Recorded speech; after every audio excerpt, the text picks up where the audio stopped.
Hey Coven, welcome back to the Heathen Hedge Witch, or welcome to the Heathen Hedge Witch if you're new here. My name is Runa Strong. Nice to meet you. We talk about witchcraft and paganism here on this channel, and we kind of shuffle those things together like a beautiful deck of tarot cards, because why wouldn't we, right? That's what our practice is about. At least mine, personally. Like, I'm speaking for myself. But if you can relate, let's click subscribe and hang out for a little while, shall we? Today we're going to be talking about candle magic, which is a very, very popular kind of magic.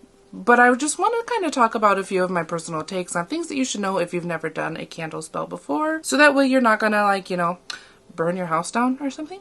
So without further intro making, because why do we even need intros? Like, you know what it's about. You see the title. You see the thumbnail. Let's just go. Let's talk about candle magic. First and foremost, as I've already kind of talked about, is fire safety. This is crucial, you guys. I cannot tell you how many videos on TikTok and other platforms that I've seen where people just straight up don't do wise things. They don't think like the madman Odin. They kind of go full Loki fire chaos with it. And I really worry about their safety, especially because some of these people look like they live in apartment buildings, so they are endangering a few different people, you know? Please be safe. Please use a fire safe dish of any kind. It can just be, you know, something that is microwave dishwasher safe from your kitchen. It doesn't have to be anything fancy. Like, all of my fire safe burn bowl type situations, all of those have come from thrift stores. They're rather easy to attain. You just gotta go and kind of know what kind of aesthetic you want, and then just keep an eye out. You know, you want a silver piece, you want a copper piece, you want a glass piece, go look for some. And odds are you can probably find something for like $1, $3 tops that is just an old thing. You can just, you know, clean it up, make it look good, throw some herbs in it and a candle, and make yourself a really beautiful spell. How you want to do it is up to you. Honestly, all you really need to do a candle spell is a candle and your intention, right? Those are the only key ingredients. Everything after that is to boost those two key ingredients. So keep that in mind. That's really all you need.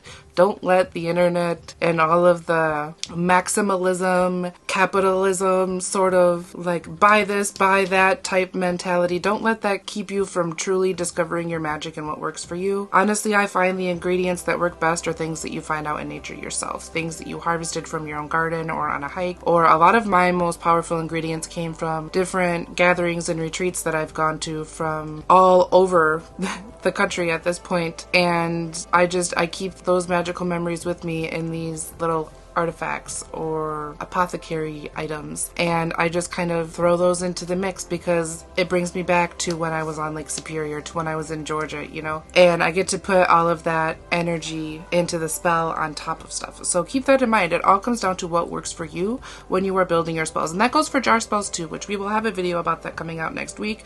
If you are watching this video in the future, I'll have a little linky wherever the hell the linkies go now. So topic number 2 that we're going to have is kind of to answer a question that I see a lot, especially for beginners, when you're like, how do I know what kind of spell to do? Do I do a jar spell or do I do a candle spell? This is going to answer that question right here, right now for you. Candle spells are fast acting. Candle spells are something for like, I need it right now. This is something that needs to happen right now. That is like your instant gratification sort of spell, right? And then your jar spells are for long-term, thinking for the future. That is like the 401k of spells, is your jar spells, right? Those are the things that are going to keep building and keep cashing in for you to help make your life more comfortable. For the retreat, you know, to give us the retreat for the Coven, that's a jar spell. But to get like bookings in the shop, to get people to order like my art so I can have like right now money, like that's a candle spell. And that's just a personal example for you. Do with that what you will for what your own personal needs are. And keep in mind that with candle spells, you can literally do whatever the fuck you want. Get yourself a white little tea light candle. Please hold. Get yourself, they have 100 packs, 200 packs of these.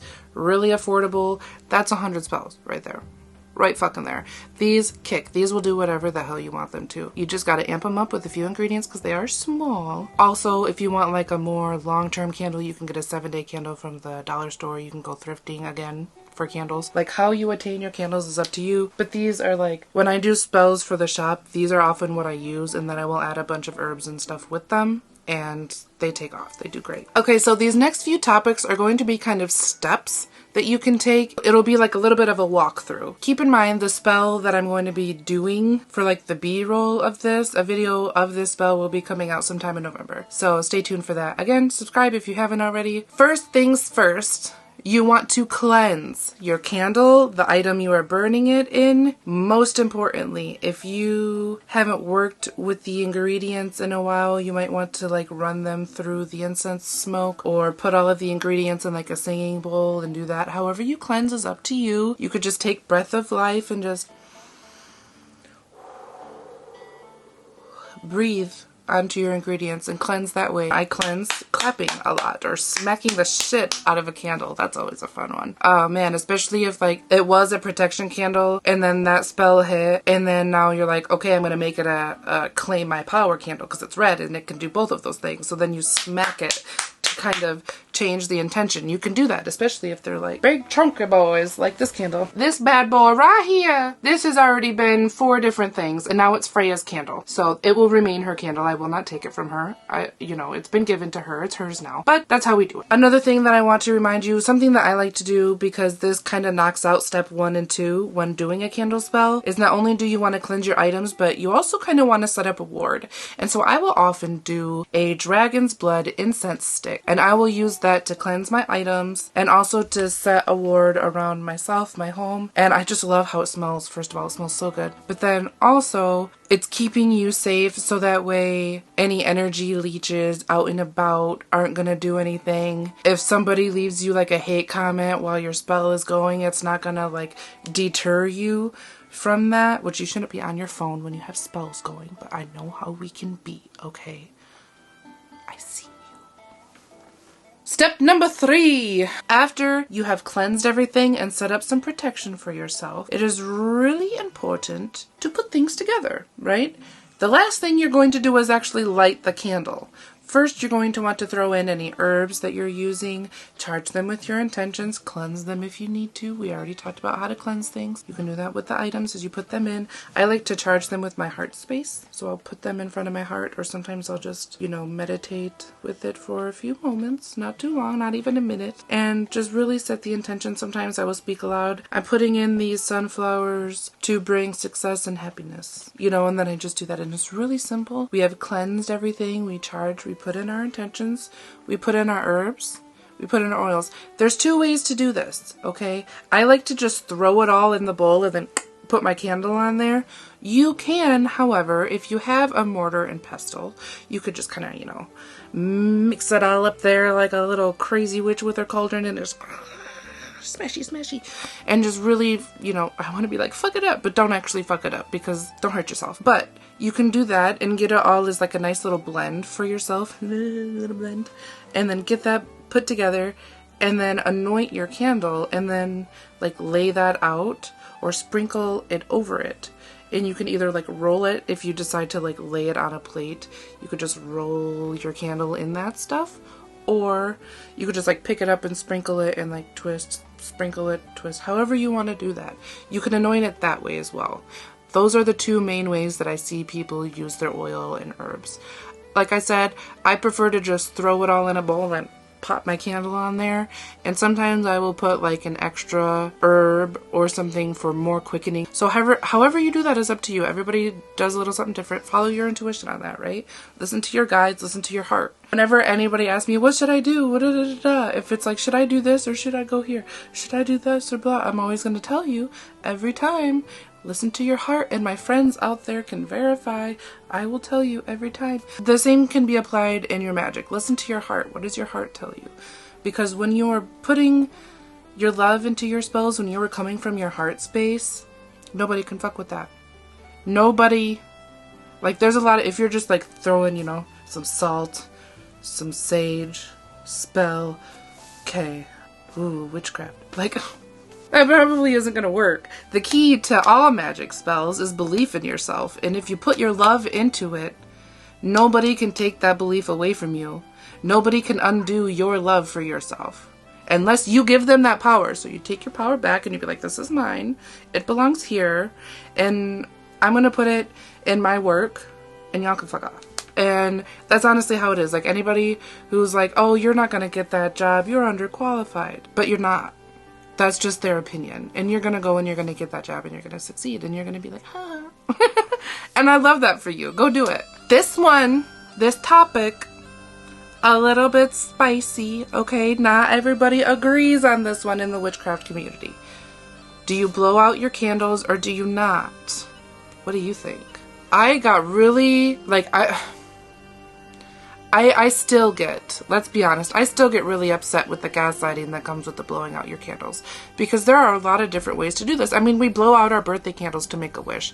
Point blank. That is a spell and it requires you to blow the candle out. There are a lot of different ways that breathing is actually a spell in itself. Breath work is a practice for a reason. Pointing that out to you. In case you don't know about breath work, it's a thing. We'll do it more in depth in another video because this one's about candle magic. But Odin himself, as a heathen, we're going to talk about Odin. I'm looking at him. His candle's going. Hey, Dad, I see you. Odin literally breathed life like into us. That was his thing. That's what he did. He is highly associated with the energy of air, with the element of air, because of the way that he would breathe life into us, the first humans. And so air is definitely a power. And there's different ways that you can do this. You can think, you can think of a rune. You can picture a sigil or a bind rune or another magical symbol. Like for me, often as a Reiki practitioner, I will use violet breath to breathe healing. This is often an offering that I will give. If I'm, a little hard up to go give an offering, I will breathe violet breath and offer healing with it. Or if I'm doing like a healing spell, I will often breathe. And not always to blow the candle out, but just to add to it, Blowing the candle out isn't going to kill it unless you're like, oh, this isn't fucking working. Well then, yeah, no, it's not working. You did just kill it. You did just fuck it up. And that's literally the only way that that's going to happen. So keep that in mind. Like, blowing out your candle isn't going to kill the spell, okay? It's not going to undo all the energy that you just did unless you like tell it to do that, or you're just being like a negative Nancy and you need to just chill and understand that Steve is better for you than Jonathan, okay? Thanks for coming to my TED Talk. Now, something else that we need to talk about with candle spells is that some of them are just little single use, right? One time, like, you're just going to do one spell with this. It's not going to be like the big boy that I told you over there that is now Freya's candle. That could have gotten me through probably 80 spells if I kept it as a spell candle and just kind of smack it, recharge it, and go. But I'm not doing that with it anymore. I gave it to Freya. But I'm saying, like, you could, I've done that with a green candle of mine in the last spell. It could have lasted for at least 5 more. But I put the goldenrod on there and it just took the whole thing. And that spell is going to hit. And I'm so excited. I'm ready. Like, I'm waiting. Let's go. Give it to me.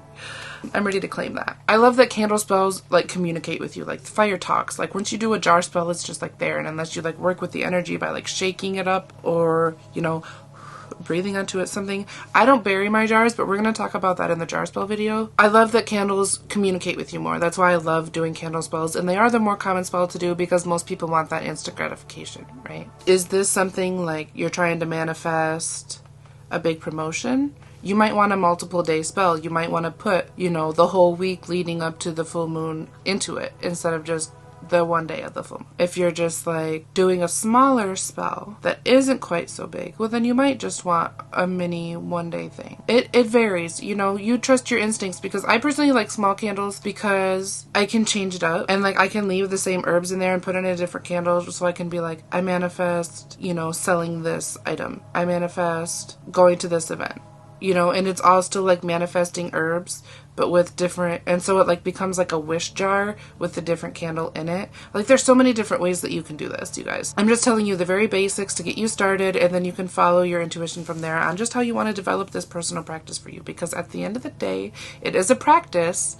Nobody's perfect at doing magic. Nobody. Even the most popular witchy creators out there right now, people with books, people with podcasts, people with YouTube channels, even they have fucked up on a spell at least a handful of times, myself included. Like, it's a practice. You don't learn unless you fuck up sometimes. That's how you learn the most from when you make mistakes. One of my favorite things about candle spells, though, is that they are the easiest way to dual cast. Yes, dual casting is real. It isn't just a like Skyrim thing where you use both hands for magic, okay? We really be dual casting up in here, and it is very simple to dual cast. You could use a charged candle to seal a jar spell, and then you just did a quickness to a long-term goal. That's dual casting.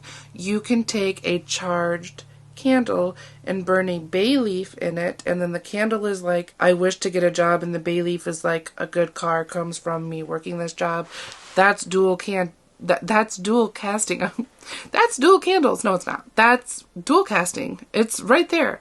And it is super simple to do. Does take a little bit more energy, so if you're a spoonie, make sure you've got it. Make sure you've got the spoons. That basically closes this Candle Magic 101 video for us for this week. Thank you so much for watching with me. I hope you were able to learn something that you can take away and apply to your practice at home. If you have any other further tips that I may have missed, please feel free to leave them in the comments below and share with the coven. I will see you all next week with a video about jar spells and the basics to get you started in those. Happy spooky season. Thank you for watching. I'm sending you all so much love. Please be good to each other. Think like the madman Odin himself. Stay weird. Stay positive. And retrograde season is finally coming to a close, but it's eclipse season, so don't unbuckle yourself just yet. I love you. Bye.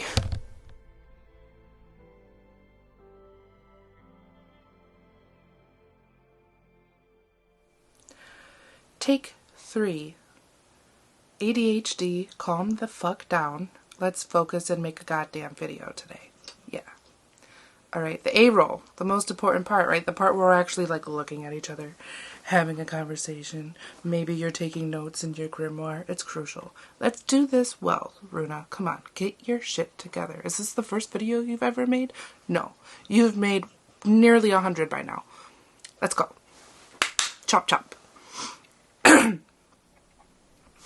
Hey Coven, welcome back to the Heathen Hedge Witch. Yes, I used that candle for a little bit to like do like increase intuition kind of working. My intuition is popping, so it's Freya's candle now. I really don't need any more intuition. I don't need any more messages or spooky things to just like pop up. Okay, thank you, bye. Anybody else watch Stranger Things? Because, man, I'm ready for next season already. Please please be good to each other. Wow. Each other?